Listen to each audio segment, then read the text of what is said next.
Рестрикциите на вода за граѓаните на Струга стануваат секојдневие, поради долгиот сушен период и намалените количества во изворите, од каде градот се снабдува со вода за пиење.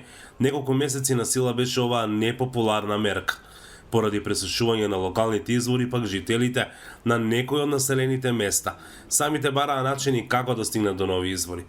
Во селото Богојци, местното население со помош на сопствена механизација работеа на овој проблем. Во летото кај нас во село пресуша околу 3 извори, скроз до Баска, и бевме принудени сами да бараме, откажани од старите кај што имало вода и гледано со очи така, без никаква техника.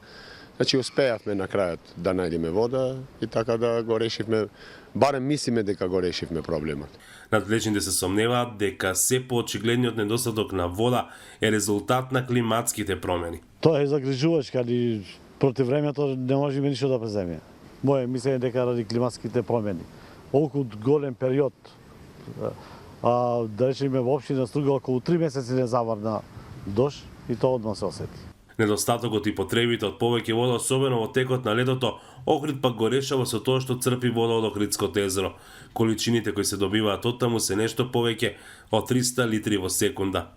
Таа е питка вода, ја филтрираме, значи имаме филтри, што ја филтрираме, ја хлорираме и ја пуштаме во систем за употреба.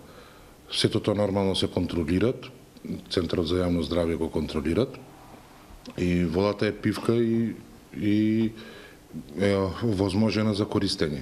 Експертите сметаат дека Охридското езеро во иднина може да представува најголем извор на чиста вода за пиење не само во Европа, туку и пошироко. Реално да ја чуваме, да ја зачуваме и да ја искористиме, ќе има за пазарот во Европа да се продава вода за пиење.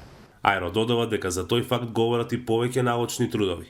Последните беа група италијанци пред 3-4 години кои докажа дека таа вода или ова вода реално ќе представува ресурс за идните речиме години кои сигурно ќе се намали вода за пиење во регионот и пошироко. Испитани се исто така подземните води кои се во Охридското езеро 50 до 60 метри кубни во секунда.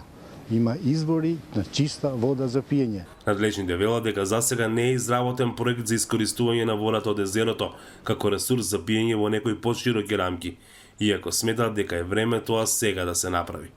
Од Охрид за Гласот на Америка, Мики Трајковски.